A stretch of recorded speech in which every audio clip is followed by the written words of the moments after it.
Rise Financial Fitness is made possible by our members. While you had that drive and desire, did you do anything on a legal basis or on a professional accounting basis to sort of shore up the business? What did you think about? In the beginning? In the beginning, God, yes, no, in the beginning. No. You go downtown, you file a DBA, you get some business cards made up, and you're in business. Okay. You know, and that was basically it. Now, in our business, we have to have certain licensing and things of that nature, which I had. But it was, I jokingly say, if I look back at what I was doing and delivering and how I delivered things back then, you know, the financial plans and things, I wouldn't have done business with me then. Okay. You know, so there's a certain maturity that comes around. And like I said, a good motivator, too, is sometimes not making any money. The opportunity of what my dad had said. He's ready to retire from his other company. Not sure what he's going to do. Bing, I'm thinking, I know what you can do. I certainly know what you can do. Come with me. Okay. You know? And I was fortunate that he said yes. All right. Okay. But since you went down, you filed the DBA, you got the business cards, and you were in business. If you had had an opportunity to talk to him, what would you have said to him? Yes. Now it's very easy to go into business. You're right. Go get a DBA. You can open a bank account, print some business cards, and you're ready to go. But one of the most important things about going into business is preserving what you save or what you build up. And there are legal techniques as well as financial techniques to do that.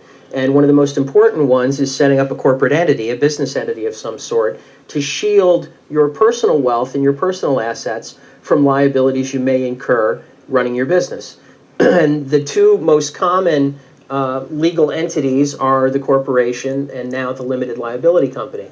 Both of those entities provide you with that shield from liability if someone comes into your store and slips and falls, that sort of thing, or if they sue you for non-performance on a contract. It doesn't mean that you're going to lose your home or you're going to lose your life savings. And it's very important for entrepreneurs to put in place insurance, a legal framework, things of that nature to protect what it is they're trying to build up. Okay. And you were about to say, George? And that's something I talked to, not so much about the legal protection. I leave that to the lawyers. But I do try to advise my clients that you have to treat it, even if it's a sole proprietorship, treat it like a separate entity.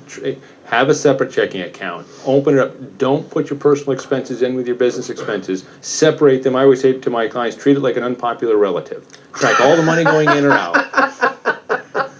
Okay. Why is it so important to keep it separate? I could give you many reasons. The IRS says to keep it separate, for one. That might be a biggie. That's a big one. Okay. That's a big one. But also, it just makes complete financial sense. You don't want to be merging everything together. You need to get a clear representation of how your business is doing financially. Is it making money? Is it not making money? Why is it making money or not making money? And if you've got everything smushed in together, you can't do that.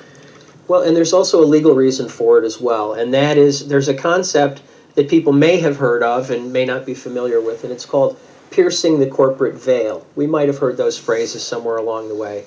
And what it means is if the government provides you with this shield from liability by going through the hoops of setting up a corporation or a limited liability company, they expect you to treat that company as though it is its own thing, its own person. As we've come to hear in too many political ads recently. And part of protecting the separateness of the business requires that you keep your household finances and your business expenses separate and apart.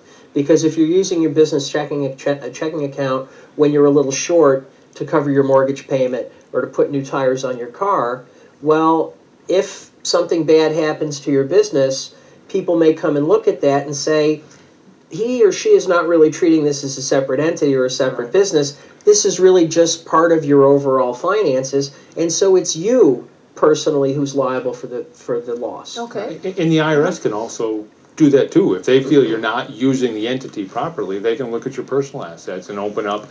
If they're going to audit your business, you want to keep them auditing only your business, not everything else in your life. Okay. And if you've got everything back and forth, they need to try to find an accurate look of the amount of money you're bringing in, your expenses. And if it's all over the place, they can look at your personal as well. They can open up the audit from the business into the personal side. All right. And it's just something you want to avoid. All right. Well, we learned 3 great things, and we're glad you're not still 24. Unfortunately, that is true. I'm not still 24. Okay. I want to stop here for a second.